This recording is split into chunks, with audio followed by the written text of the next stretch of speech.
नमस्ते दोस्तों। E-way bill की जो बेसिक इन्फॉर्मेशन है वो हमने पार्ट 1 में देख ली है और पार्ट 2 में हम ऑनलाइन ई-वे बिल किस तरीके से जनरेट कर सकते हैं वो देखने वाले हैं। तो आइए स्टार्ट करते हैं आज का वीडियो। मैं हूं आपकी दोस्त दिया एंड आप देख रहे हैं अकाउंट्स एडवाइस। अगर आपको Tally, Excel, GST, accounting, banking के रिलेटेड अपडेट्स चाहिए तो चैनल को जरूर से सब्सक्राइब करना और हमारे मोटिवेशन के लिए अगर आपको वीडियो अच्छा लगा तो लाइक जरूर करना। आइए स्टार्ट करते हैं। ई-वे बिल जनरेट करने के लिए हमें eWaybill.nic.in ये जो गवर्नमेंट की वेबसाइट है इस पे जाना है, या फिर सिंपली अगर आप गूगल पे जाके ई-वे डालेंगे तो भी ये वेबसाइट ओपन हो जाएगी। अभी अगर आप ऑलरेडी ई-वे बिल के अंडर आपने रजिस्ट्रेशन लिया है तो आप लॉगिन कर सकते हैं, और अगर नहीं किया है तो यहाँ पे जो रजिस्ट्रेशन का ऑप्शन दिया है यहाँ पे आप ई-वे बिल रजिस्ट्रेशन ये ऑप्शन सिलेक्ट करेंगे। ये e-way bill registration form open हो जाएगा। यहाँ पे आपको आपका जीएसटी नंबर डालना है, जो भी आपका जीएसटी आईडी है वो आपको डालना है। ये जो कोड यहाँ पे दिया है वो कोड आपको यहाँ पे डालना है और गो प्रेस करेंगे आप।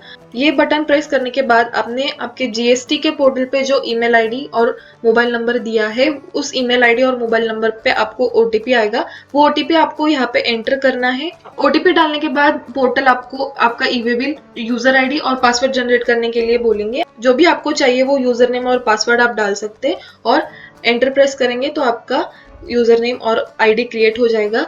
ये आईडी क्रिएट करने के बाद हम लॉगिन ऑप्शन में जाएंगे। लॉगिन ऑप्शन सिलेक्ट करने के बाद ये सिस्टम लॉगिन का पोर्टल ओपन हो जाएगा। यहाँ पे आपको आपका यूजर नेम डालना है, पासवर्ड डालना है। लॉगिन करने के बाद ये आपका पोर्टल ओपन हो जाएगा। यहाँ पे ई-वे बिल जो ऑप्शन है वो ई-वे बिल ऑप्शन में जनरेट न्यू ये ऑप्शन दिया है, आप यहाँ पे चाहेंगे। यहाँ पे आपको e-way bill entry form open हो जाएगा। अभी ये एक इनवॉइस है हमारा। हम गुजरात स्टेट से पुणे के जो डीलर है डब्ल्यू रिटेलर्स, इनको कुछ गुड्स ट्रांसपोर्ट कर रहे हैं तो इसलिए, और इस गुड्स की वैल्यू 50,000 से ज्यादा है और हम एक स्टेट से दूसरे स्टेट में ये गुड्स ट्रांसपोर्ट कर रहे हैं तो हमें ई-वे बिल मैंडेटरी है। तो चलिए देखते हैं कि ये जो इनवॉइस है इसका ई-वे बिल हम ई-वे बिल के पोर्टल से कैसे जनरेट कर सकते हैं। पहला ऑप्शन है यहाँ पे हमारा सप्लाई टाइप, आउटवर्ड या इनवर्ड। आउटवर्ड मतलब आपको यहाँ पे सिलेक्ट करना है कि आउटवर्ड सप्लाई आप करें या सप्लाई इनवर्ड है यहाँ पे, और सप्लाई टाइप के सब टाइप दिए गए यहाँ पे supply, export, job work, SKD, recipient non known for own use, exhibition of fairs, line sales, other. Supply मतलब जो नॉर्मल सप्लाई है अगेंस्ट पेमेंट, उसके लिए आप सप्लाई इस ऑप्शन का यूज करेंगे। अगर आप एक्सपोर्ट कर रहे हैं तो एक्सपोर्ट ऑप्शन सिलेक्ट कर सकते हैं आप। अगर ये गुड्स जो है ये आप जॉब वर्क के लिए ट्रांसपोर्ट कर रहे हैं तो जॉब वर्क का ऑप्शन सिलेक्ट करेंगे। अगर आप किसी अनरजिस्टर्ड पर्सन को अगर ये गुड्स ट्रांसपोर्ट कर रहे हैं या फिर कोई ऐसे रेसिपिएंट को कर रहे हैं जिसका आपके पास कोई डिटेल्स नहीं है तो आप रेसिपिएंट नॉट नोन ये ऑप्शन सिलेक्ट करेंगे। फॉर ओन यूज मतलब आप आपके किसी ब्रांच से दूसरी ब्रांच में अगर गुड्स ट्रांसपोर्ट कर रहे हैं, सपोज आपकी एक ब्रांच महाराष्ट्र में है और दूसरी ब्रांच गुजरात में, तो वहां पे अगर आप गुड्स ट्रांसपोर्ट कर रहे हैं तो आप फॉर ओन यूज इस ऑप्शन का यूज करेंगे। एग्जीबिशन ऑफ और फेयर्स मतलब किसी जगह पे आपका एग्जीबिशन हो रहा है और वो एग्जीबिशन के लिए आप आपके आर्टिकल्स या फिर कुछ गुड्स है वो अगर भेज रहे हैं तो एग्जीबिशन और फेयर्स इस ऑप्शन का आप यूज करेंगे। आप जिस रीजन के लिए गुड्स ट्रांसपोर्ट करें ये रीजन यहाँ पे नहीं है तो you can simply select others.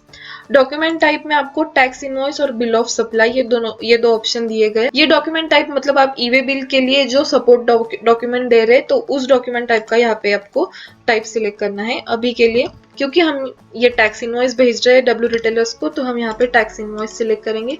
Document number मतलब जो इनवॉइस नंबर है हमारा वो हम डालेंगे। यहाँ पे हमारा इनवॉइस नंबर है 785 तो हम यहाँ पे 785 इनवॉइस नंबर डालेंगे। डॉक्यूमेंट डेट 26 मार्च 2021 यहाँ पे अपने आप आ जाएगी। अगर आपको डेट चेंज करनी है तो आप ये प्लस माइनस ऑप्शन से कर सकते हो। अगर आज 26 मार्च डेट है तो आप 26 मार्च तक की डेट तक के ही ई-वे बिल जनरेट कर सकते हैं। आप 27 या फिर 20th के ई-वे बिल जनरेट नहीं कर सकते। डॉक्यूमेंट डेट के बाद नेक्स्ट ऑप्शन आता है ट्रांजैक्शन टाइप। ट्रांजैक्शन टाइप में आपको 4 ऑप्शन दिए गए, regular, bill to ship to, bill from, dispatch from and combination of 2 and 3। आपको सिलेक्ट करना है कि आपका ट्रांजैक्शन टाइप कौन सा है। रेगुलर ट्रांजैक्शन है मतलब आप आपके प्राइमरी एड्रेस से आपके बाहर के प्राइमरी एड्रेस पर अगर आप गुड्स ट्रांसपोर्ट कर रहे हैं तो आप रेगुलर का ऑप्शन सिलेक्ट करेंगे।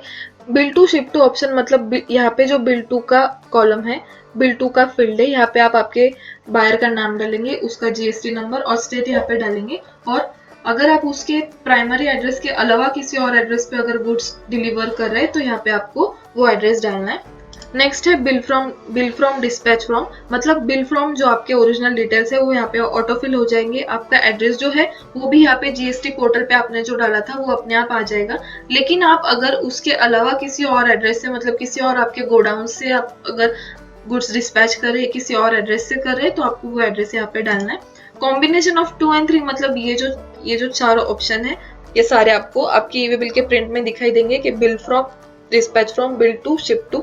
अभी के लिए हम रेगुलर सिलेक्ट करेंगे। बिल फ्रॉम के डिटेल्स जैसे मैंने अभी बताया अपने आप आ जाएंगे आपके जीएसटी पोर्टल से। और बिल टू में आपको आपके बायर के डिटेल डालने हैं, बायर का नेम, जीएसटी नंबर, उसका स्टेट, एड्रेस, प्लेस और पिन कोड, ये सारी डिटेल्स आपको डालनी है। आइटम डिटेल्स में आपको प्रोडक्ट के डिटेल्स डालने हैं। तो हमारा पहला प्रोडक्ट है हमारे इनवॉइस में मार्बल टाइल्स, तो हम यहाँ पे मार्बल टाइल्स डाल देंगे। डिस्क्रिप्शन अगर आपको चाहिए तो आप डिस्क्रिप्शन डाल सकते हैं, डिस्क्रिप्शन डालना मैंडेटरी नहीं है। आपके प्रोडक्ट से अगर आपके प्रोडक्ट नेम से ही आपका पूरा डिस्क्रिप्शन अगर पता चल रहा है कि मतलब आपका प्रोडक्ट क्या है तो डिस्क्रिप्शन डालना इज नॉट नेसेसरी। सिर्फ HSN डालना कंपलसरी है। HSN है हमारा 6802, तो हम यहाँ पे 6802 डाल देंगे। क्वांटिटी है हमारी 500 ब्रास, तो हम 500 और यूनिट डालेंगे यहाँ पे। ये जो क्वेश्चन मार्क है यूनिट के बाजू में छोटा सा, तो यहाँ से आपको यूनिट्स की लिस्ट मिल जाएगी, UQC कोड और उसकी डिस्क्रिप्शन की। तो आपको यहाँ से देखना है कि आपका यूनिट कौन सा है और उसका सिंबल यहाँ पे डाल देना है। अभी टोटल टैक्सेबल वैल्यू जो आती है हमारी वो डाल देंगे हम यहाँ पे, मतलब जो ग्रॉस अमाउंट हमारी है वो हम टैक्सेबल वैल्यू में डालेंगे। क्योंकि हम एक स्टेट से दूसरे स्टेट में गुड्स ट्रांसपोर्ट कर रहे हैं, मतलब CGST SGST एप्लीकेबल नहीं आएगा, IGST एप्लीकेबल आएगा। तो यहाँ पे जो CGST SGST रेट का जो कॉलम है वो अपने आप डिसेबल हो जाएगा और IGST रेट के कॉलम में आपको रेट डालने हैं आपके प्रोडक्ट्स के। तो IGST सिलेक्ट करेंगे हम, हमारे प्रोडक्ट का रेट है 18%, तो हम यहाँ पे 18% ये डाल देंगे। सेस अगर इस पे एप्लीकेबल है तो आपको डालने हैं सेस के परसेंटेज लिस्ट से या फिर 0 सिलेक्ट करेंगे आप। नेक्स्ट प्रोडक्ट है हमारा granite tiles, same HSN, quantity 400, तो हम 400 डालेंगे यहाँ पे। Unit numbers, taxable value 60,000, IGST rate 18%, cess 0। तो आपको यहाँ पे दिखेगा कि ये जो IGST अमाउंट है ये यहाँ पे अपने आप आ जाएगी और जो टोटल इनवॉइस अमाउंट है 99,120 ये भी अपने आप आ जाएगी। देखिए यहाँ पे भी हमारी ये अमाउंट है 19,120 नेट अमाउंट और टैक्स के अमाउंट 15,120, ये अपने आप यहाँ पे आ गई। सिर्फ आपको ये चेक करना है, ये ध्यान में रखना है कि आप आपके प्रोडक्ट का नेम, उसका HSN और टैक्सेबल वैल्यू सही से डाल रहे और उसका IGST रेट आप आपके प्रोडक्ट का सही से सिलेक्ट कर रहे, तो आपकी IGST अमाउंट और इनवॉइस अमाउंट ये दोनों अपने आप कैलकुलेट हो जाएंगे। ये हो गया हमारे ईवे बिल का पार्ट A।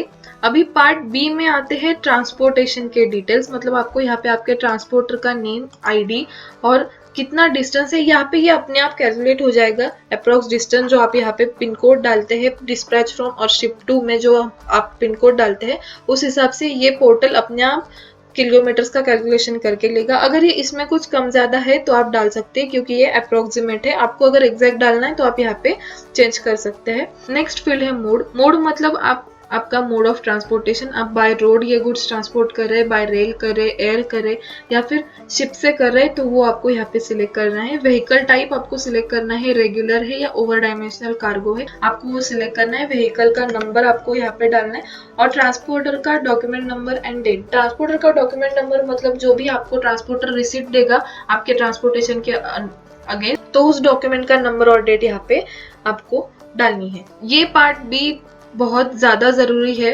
क्योंकि अगर आपने कोई भी गलत इन्फॉर्मेशन डाली पार्ट B में तो आपका ईवे बिल जनरेट नहीं होगा। ये सारी इन्फॉर्मेशन डालने के बाद आपको सबमिट बटन प्रेस करना है। अगर आपको सबमिट से पहले आपको देखना है कि आपका ईवे बिल प्रिंट करने के बाद कैसे दिखेगा, तो आपको प्रीव्यू में डालना है। तो आपको ये ईवे बिल का प्रीव्यू मिल जाएगा कि आपका ईवे बिल कैसे दिखेगा प्रिंट करने के बाद। और अगर आप श्योर है कि आपने ये सारी डिटेल्स सही से डाली, आपने आपका सप्लाई टाइप, सप्लाई का sub type, document type, document number, document की date, transaction type, bill from dispatch from के details, bill to ship to के डिटेल्स, आपके आइटम डिटेल्स, आपके प्रोडक्ट का name, HSN code, taxable value, IGST या फिर CGST SGST का rate, cess का रेट सही से डाला है आपने, ट्रांसपोर्टर का नेम सही डाला है, ट्रांसपोर्टर का जीएसटी आईडी आपने सही से डाला है, और किलोमीटर।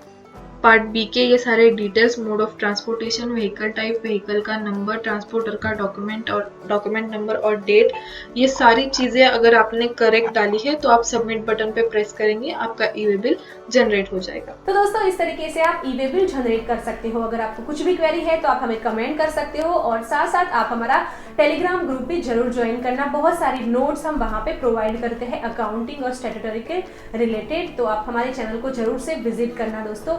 मिलते हैं हमारे नए वीडियो में ऐसी ही कुछ नई अपडेट्स के साथ, तब तक के लिए बाय, धन्यवाद।